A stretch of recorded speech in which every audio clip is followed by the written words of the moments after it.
মাসের বেতন, সামনে আমাদের ঈদ বোনাস, এগুলো আমাদেরকে কিচ্ছু দেয় নাই। আর ওনারা আমাদের সামনে দেখাও করে না, আসেও না এই পর্যন্ত। তাহলে যে আমাদের কি অবস্থা, কি কোথায় আসি?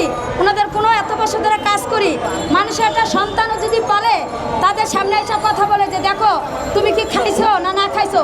আর ওনাদের কাছে আজকে আমরা 8-10 বছর ধরে চাকরি করি, আজ পর্যন্ত আজকে একটা সপ্তাহ ধরে আমরা বসা, আমাদের সামনে কেউ আসে না, কেউ কোনো কথা বলে না। দীর্ঘদিন ধরে আমাদেরকে মালিক অনেক হয়রানি করে যাচ্ছে, কিন্তু আমরা মালিককে অনেক সময় দিচ্ছি। আজকে আমাদের সুলতানা ম্যাডাম হ্যাঁ আমাদেরকে শান্তি শৃঙ্খলাভাবে আমাদের ঈদ কাটতে দেব, নাহলে কিন্তু আমরা এই প্রেস ক্লাবের তো আজকে যাব না, আমাদের পিঠ দেয়ালে ঠেকে গেছে। এই যে এই জায়গায় আমি কথা কইতেছি, এই লাগে দেখবেন দুদিন পেটিতে আমার চাকরি তাহে, তাহলে কথায় কথায় মনে হয় PM GM মানে মালিকের যারা আছে ওরা ডাকে নিয়ে নেয়, এই তোমার চাকরি নেই, তুমি কেন এই কথা কইলা। উচিত কথা কইতে গেলে আমরা গলা কাটিয়ে দিব, যাও কে গলা কাটিয়ে দিবেন। আমরা মনে হয় আমাদের চাকরি চাইলে আমার গলা কাটা হইলো না। 9 বছর ধরে চাকরি করি, আমরা ওর কাছে পাওনা দানা নাই।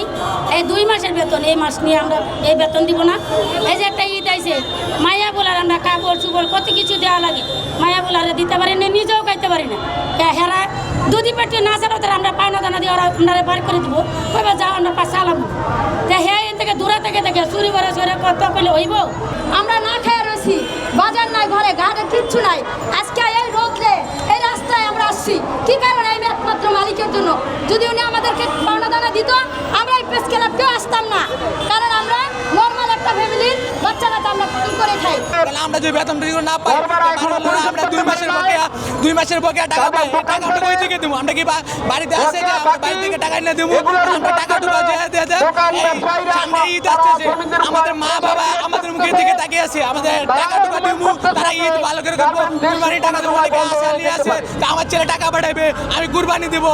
অনেকে মা বোন আছে আমার ভালো চালো কাপড় চাপড় কিনে দিবে, অনেক সন্তান আছে যে আমার মা বাবার কাছে টাকা নিয়ে কাপড় চোপড় কিনবো, সুখসারে সবাই মিলে একসাথে ঈদ করবো, কিন্তু আমরা পারতেছি না। চাকরি করলে শ্রম আইন আছে, 1 বছর চাকরি করলে পরবর্তী বছরের মধ্যে প্রতি বছরের জন্য 18 দিনের ছুটির টাকা প্রদান করবে অথবা ছুটি প্রদান করবে।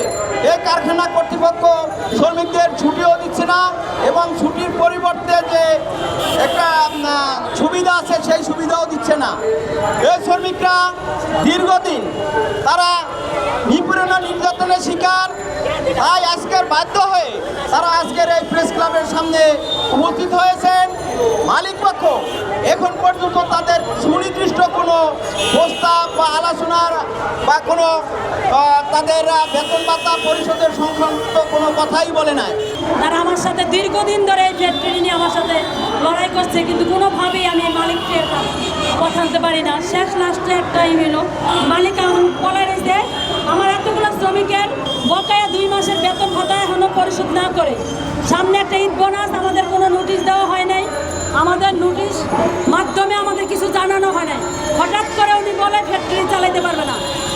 আমার দাবি হলো শ্রম আইন অনুযায়ী যে পাওনাদি আছে সকল পাওনাদি যেন আমাদের মালিক কাছ থেকে সরকার হোক মালিক হোক যেই হোক ওগুলো বুঝে আমাদের দ্রুত তাড়াতাড়ি পরিশোধ করে দিতে পারে। এটা আমার ওদের সরকারের কাছ থেকেও দাবি, আমার প্রশাসনের কাছেও দাবি, কল কারখানা জেনে যা আছে সবার কাছে আমার এটা দাবি যে আমার শ্রমিক যেন কান্না করে বাড়ি না ফিরতে হয়, হাসি মুখে বাড়ি ফিরতে হয়। সামনে ঈদ, এখনো 2 মাসের রুম ভাড়া দিতে পারে না। এই মুহূর্তে শ্রমিক কোথায় যাবে, কোথায় দাঁড়াবে, তাদের অস্তিত্ব কি থাকবে? তারা এই যে 2 মাস বাকি আইন খাওয়া হয়েছে সেগুলো এখনো পরিশোধ করতে পারতেছে না। গাড় ধাক্কা দিয়ে বাড়ি থেকে বাইর করে দিতেছে, বাড়িতে তালা দিয়ে দিচ্ছে। এখন ওদের করণীয় ওদের রাজপথে নামা ছাড়ার কোনো কিছু না। আমাদের এই দাবি না মানা পর্যন্ত আমরা বাড়ি ফিরে যাব না, আমরা রাজপথে থাকবো। আমরা এখান থেকে আমরা শ্রম ভবন ঘেরাও করবো, এটাই আমাদের দাবি। আমাদের দাবি না পাওয়া